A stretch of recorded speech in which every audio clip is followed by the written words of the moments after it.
Ibu bapak saudara-saudara sekalian, kita cerita dulu tentang alam kubur. Pak almarhum Haji Adi Guna Sutowo, beliau sekarang sudah transit. Ya, nenek kita, nabi-nabi kita sekarang transit. Belum sampai ke sorga, nabi-nabi belum sampai ke sorga. Di mana transitnya? Namanya alam barzah, alam kubur. Coba ibu bapak, kalau bapak sebagai PNS, tentara misalnya, ditugaskan ke Papua yang tidak ada sinyal, masih ada pilihan. Apa pilihan? Saya pensiun dini, berhenti saya jadi pengangguran aja, pulang lagi ke Jakarta. Bapak dagang ke Jawa, ke Solo misalnya, ternyata sampai di Solo tidak ada nyamannya, balik lagi ke Betawi jadi pengangguran, tidak ada masalah. Bapak kirim ke Kalimantan bekerja, cari nafkah, ternyata sampai di Tarakan tidak ada nyamannya di sana, pulang lagi bapak ke Jakarta, masih ada pilihan. Tapi demi Allah, kalau bapak masuk di kubur, senang tidak senang, tinggal kau di situ. Tidak boleh lagi kau keluar. Jangan mentang-mentang tidak enak ternyata di kubur. Saya keluar lagi. Begitu bapak ibu keluar, lari semua penghuni rumah. Ayo.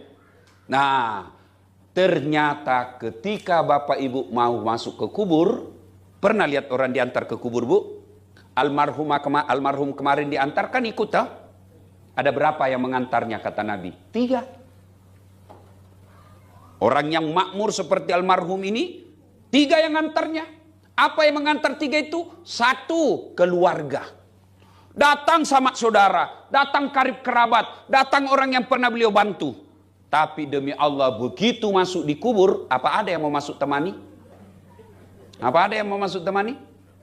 Meskipun bapak banyak utang budi sama beliau, begitu masuk kubur, apa boleh buat? Pak, tinggallah bapak sendiri. Nih, ibu-ibu nih, yang sudah muka-muka sakaratil maut. Ibu kalau meninggal nanti, Bu, apa? Suami mau ikut? Meskipun dia bilang aku akan kemanapun pergi, aku akan mengikutimu. Pret, bohong. Begitu ibu meninggal, matanya menangis sebelah kanan, yang kiri yang mana gantinya? Beda ibu-ibu. Kalau ibu-ibu wafat suaminya, nangis sampai siap menjanda sampai akhir hayatnya. Tidak sedikit ibu-ibu wafat suaminya, pingsan istrinya. Iya toh? Tapi saya belum pernah melihat ada bapak-bapak yang pingsan karena meninggal istrinya. Tidak ada, Pak. Paling dia berduka 3 bulan, setelah itu cari lagi, men. Ya saya juga ditanya istri saya, mamanya cek di rumah, Ustadz, jadi kalau saya meninggal nanti, Ustadz kawin lagi? Ya iyalah. Tega betul. Bukan soal tega, siapa yang ngurus saya? Kamu ngurus amalmu sekarang, dia kubur. Nggak ada lagi kata cemburu. Jangan ibu pikir basuh bangun dia cakar-cakar naik. Oh enggak, Bu, ditumbuh lagi sudah kalau mau ibu keluar. Nah, yang kedua, yang mengantar kita ke alam kubur setelah karib keluarga, apa? Harta. Keluar semua mobil. Keluar semua kita punya kekayaan, motor, mobil, ngantar semua. Begitu masuk di Kalibata, mobil tidak masuk. Jangankan mobil, kaos kaki aja tidak boleh kita pakai. Apa yang kita bawa? Kain kafan. Tahu kan ibu-ibu kain kafan? Kain paling murah. Mana ada orang wafat, orang kaya dikasih pakai kain sutra? Enggak, kain kafan. Apa parfumnya? Bulgari? Bukan. Angelman? Bukan. Apa parfumnya? Kapur barus. Nih, muka kita yang cantik-cantik nih. Sabunnya aja 3 macam. Lain untuk ketek, lain untuk baju, lain untuk wajah. Iya toh? Begitu ibu meninggal, cacing punya urusan itu pipimu yang mulus. Jangankan masuk kubur, masih hidup aja orang jijik dengar kita. Coba lihat kalau orang meninggal. Begitu meninggal, datanglah sahabat kita. Dia pegang mungkin wajah kita. Dia usap barangkali wajah kita. Apa dia mau langsung usap juga tangannya, wajah dengan tangannya yang baru memegangi jasad kita? Tidak. Dia cuci dulu paling bersih karena jijiknya dengan jenazah kita. Nah, apa yang kita mau banggakan? Mati, Bu. Tidak bawa harta. Jangan mentang-mentang dia kaya. Masukin deh VCD bapak di dalam. Supaya dia bisa online. Pret. Nggak bisa lagi. Harta ditinggal. Nih rumah beliau. Dari tadi saya lihat-lihat. Besar betul. Untung istri saya tidak minta dibikinkan rumah kayak begini. Kalau istri saya minta kayak begini. Ya kan ibu-ibu kan biasa begitu. Pak ganti gorden. Pak ganti tempat tidur. Ganti lemari. Ya boleh sekalian saya ganti kau.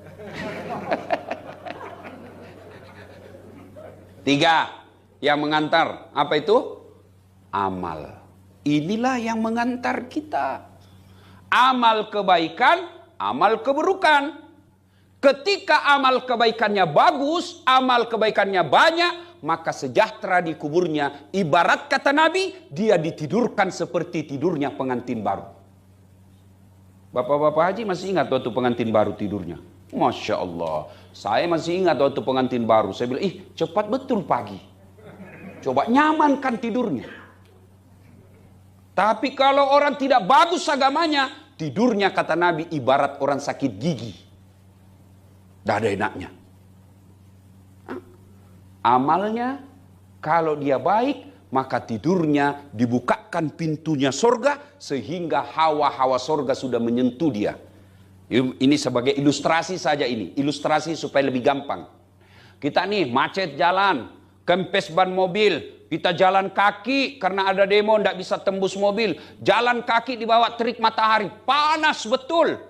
Begitu kita sampai rumah atau kantor. Baru kita buka pintunya. Sudah ada hawa AC menyentuh kita. Sudah nyaman. Belum lagi masuk. Sudah nyaman rasanya. Begitulah istri. Dibukakan pintu sorga sehingga sejuk-sejuknya sorga sudah dinikmati di alam kuburnya. Tapi kalau kejahatannya banyak, dosanya banyak, bukan pintu sorga dibuka. Apa dibuka? Pintunya neraka.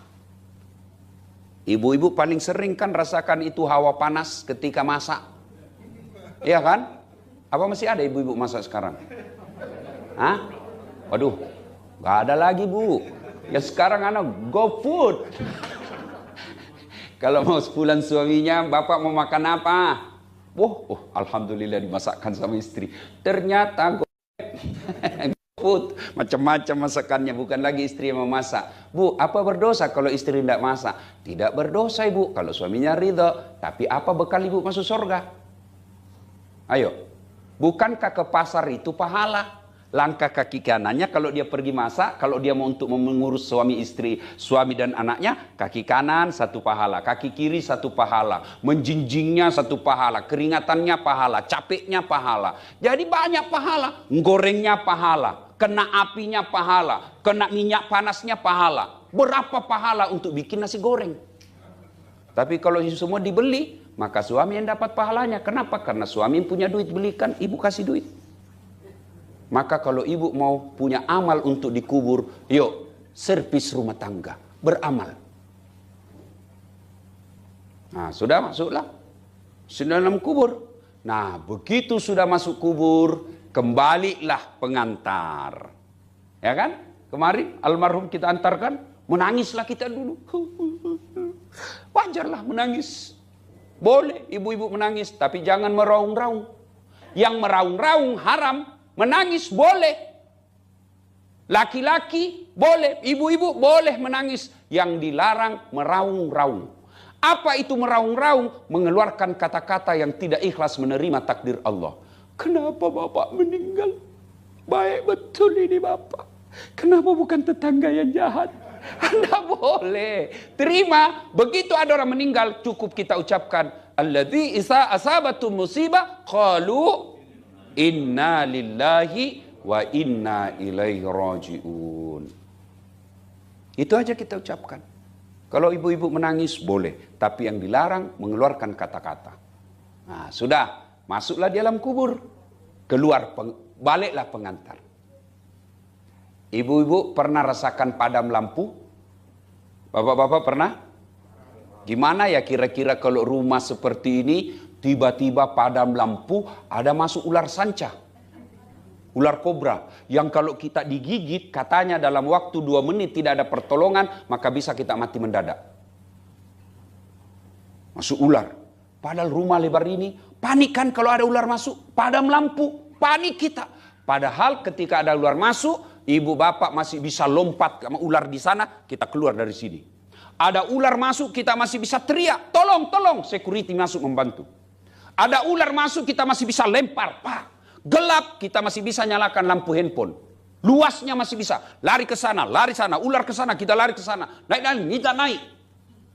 Itu padam lampu, hanya beberapa saat ular masuk, kita sudah panik pada rumah besar begini.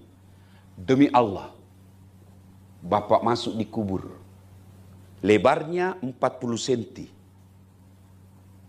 Panjangnya 1 meter, mungkin sampai 180 cm.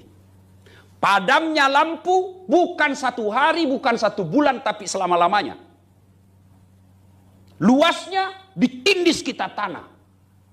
Dan pada saat itu datanglah malaikat.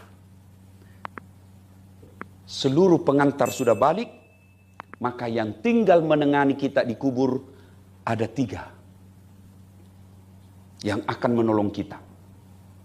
Sholat tidak bisa lagi kita lakukan. Puasa tidak bisa lagi. Haji tidak bisa lagi. Yang bisa menolong dan menyelamatkan kita alam kubur, kata Nabi, 3. Yaitu sadaqatun jariyah. 1. Yang kedua, anak yang soleh dan soleha. Dan yang ketiga, ilmu yang bermanfaat. Jadi almarhum sekarang, Pak Adi, 3 yang bisa menolong beliau, yang itu amalnya terus mengalir. Apa itu? 1, anak yang soleh dan soleha. Nabi tidak mengatakan anak, tapi ada sambungannya, anak yang baik agamanya. Itu yang bisa menolong. Maka ibu-ibu, saya mengajak kepada diri saya dan kita semua, ayo perhatikan agama anak kita. Bapak tidak usah gengsi kalau anak kita tidak juara kelas. Tidak usah malu.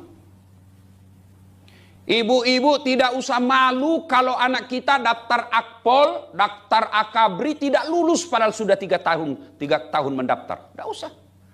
Tidak perlu malu.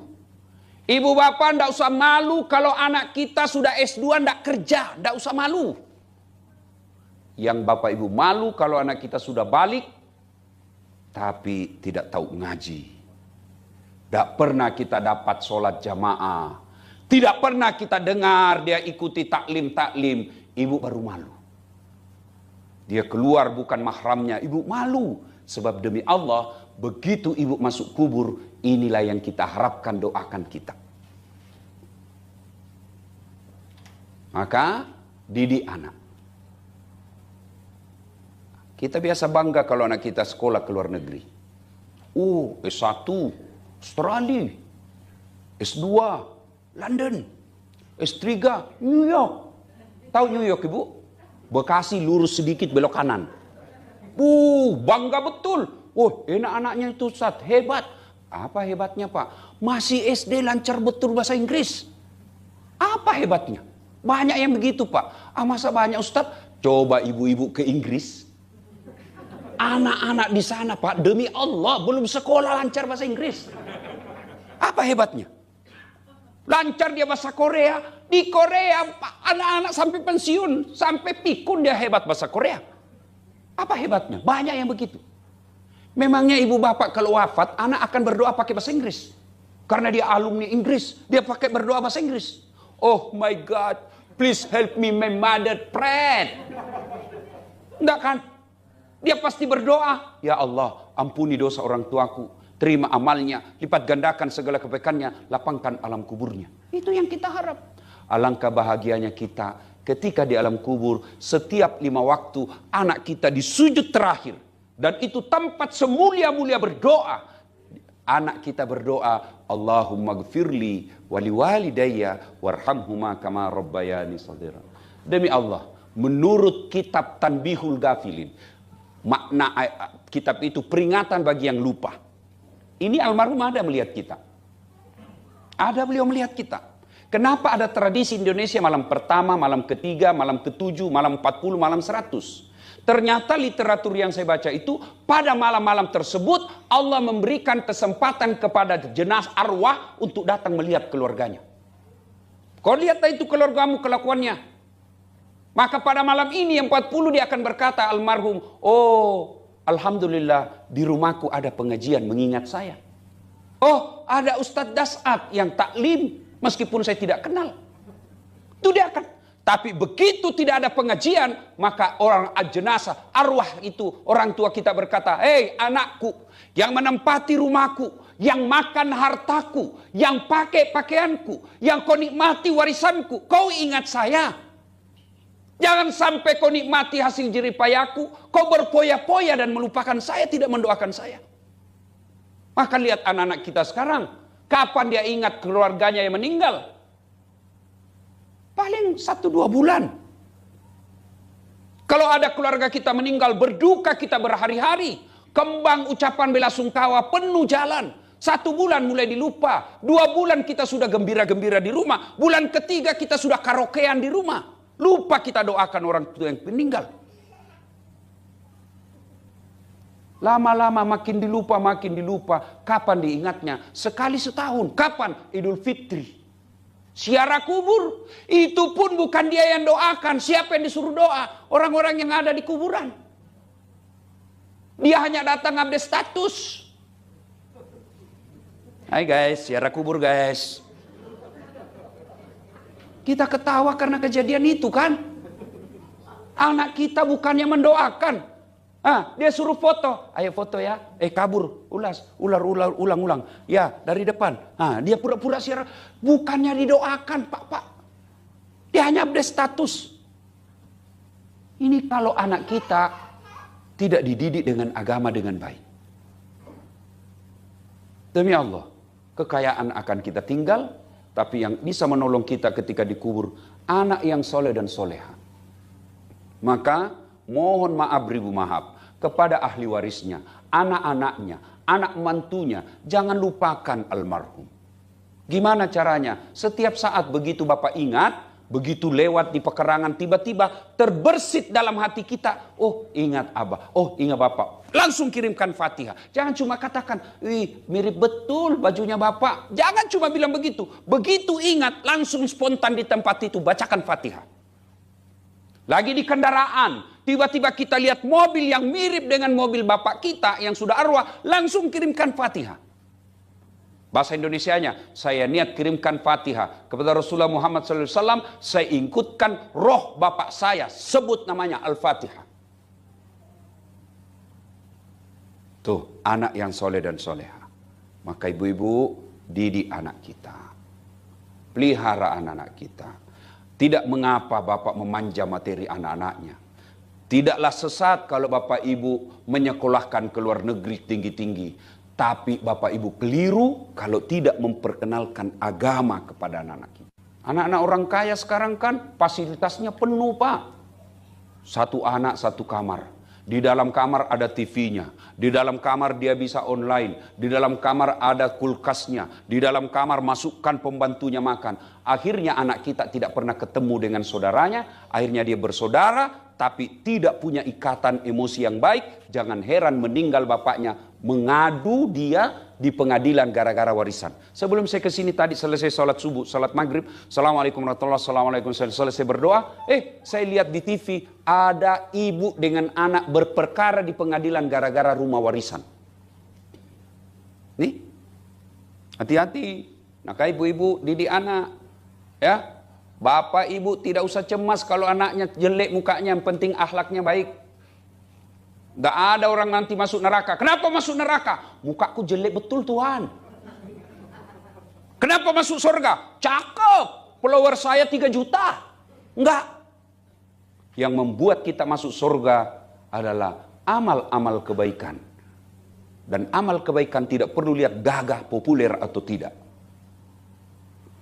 Yang kedua, yang bisa menolong kita ketika sudah masuk kubur adalah harta yang telah kita sedekahkan. Nih, bu ibu nih, mohon maaf ibu, Yang banyak cincinnya ini, punya berlian emas.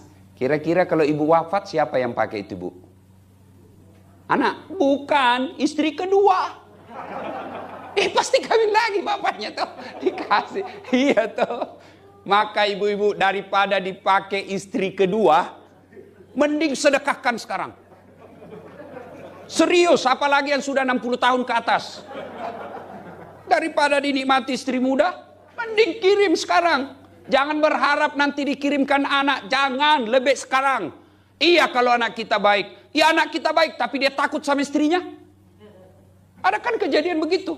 Anaknya kasihan mau sumbang untuk bapaknya. Ayolah, kita bangunkan masjid bapak kita. Ada tanah ini. Ya kita wariskanlah untuk bapak kita. Memang ini ahli waris kita punya. Tapi sudahlah, kita kirim saja untuk bapak kita. Jadikan dia masjid, wakaf untuk panti asuhan. Oh, datang istrinya. Apa? Bapakmu terus. Itu anakmu juga mau, bapakmu aja terus. Langsung dia bilang suaminya, ya sudahlah kalau begitu. Ada begitu di sini, suami takut sama istri. Ada, berhenti bapak jadi laki-laki. Benar Pak. Ngamuk Ustadz, ngapain dia kalau ngamuk? Marah Ustadz, dia pecahkan piring, pecahkan 1 lusin. Dia pecahkan gelas, pecahkan 2 lusin. Kenapa? Piring, gelas boleh dibeli. Harga diri sebagai suami tidak boleh diinjak-injak istri. Takbir.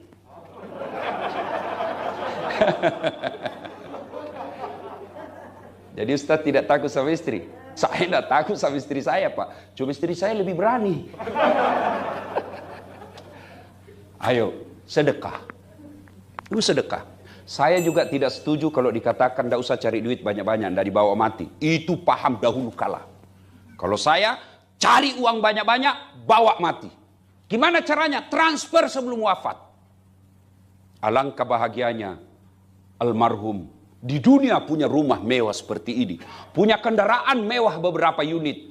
Dan di akhirat pun dikuburnya dinikmati itu semua. Alangkah sialnya kita. Dari pagi sampai sore, bahkan sampai malam kurang istirahat. Cari duit. Begitu kita meninggal, kita dikubur tersiksa karena tidak punya perhiasan kita untuk dinikmati dikubur. Nauzubillah. Bersedekahlah. Dan demi Allah, tidak ada orang bangkrut gara-gara sedekah. Saya mau bersedekah Ustadz. Sedekah Ibu tidak selamanya materi. Sedekah tidak selamanya duit. Sedekah sesuai dengan kemampuan dan keahlian kita. Saudara-saudaraku, para selebgram, para YouTuber, sedekahlah dengan apa followermu itu. Jangan bikin konten yang menyesatkan anak bangsa. Biar buka undangan, di-share-kan juga. Untuk apa semua itu? Oke lah, bikinlah konten-konten dalam sehari 5 yang kau post, 5 yang kau sebarkan. Jadikanlah 1 sebarmu itu untuk kehidupan akhiratmu. Sebarkan itu 2 juta, 5 juta, 7 juta kau punya pengikut. Bayangkan kalau kau sebarkan 1 konten dakwah, 10.000 saja yang paham dengan itu dan diamalkan. Itulah sedekahmu. Itu apa sedekah? Untuk apa posting-posting yang tidak ada faedah untuk kehidupan akhirat kita? Dan demi Allah, semua postingan-postingan yang berhalangan dengan agama, maka kita akan tanggung jawab dunia sampai akhirat. Itu agak berat. Ketika kita tobat masih beredar itu yang tidak beres, maka selama itu dapat kiriman dosa. Nah, ibu bapak, saudara-saudara sekalian, sedekah. Yang ketiga, yang bisa menolong kita ketika dalam kubur, ilmu yang bermanfaat.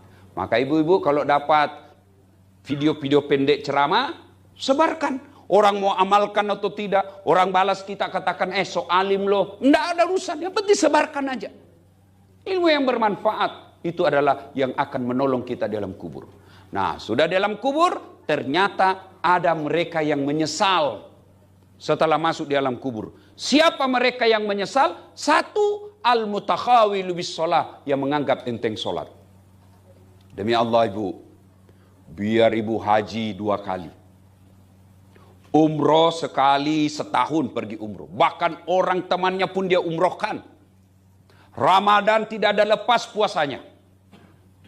Selesai Ramadan pun dia kadang puasa Syawal. Tapi tidak sholat, tidak ada semua gunanya. Saya kadang-kala lihat heran. Ada ibu-ibu bapak, puasanya lengkap Pak. Tidak ada lepas puasanya. Tapi tidak sholat. Tidak ada gunanya itu. Bangun masjid 1 unit tapi tidak sholat, tidak ada gunanya. Ketika masuk di kubur, inilah orang pertama menyesal. Mereka yang menganggap enteng sholat. Kenapa? Karena yang pertama kali diperiksa nanti sholat. Seluruh pengantar balik, maka datanglah malaikat pencatat penanya di alam kubur. Pertama ditanya, "Marabuka, siapa Tuhanmu?"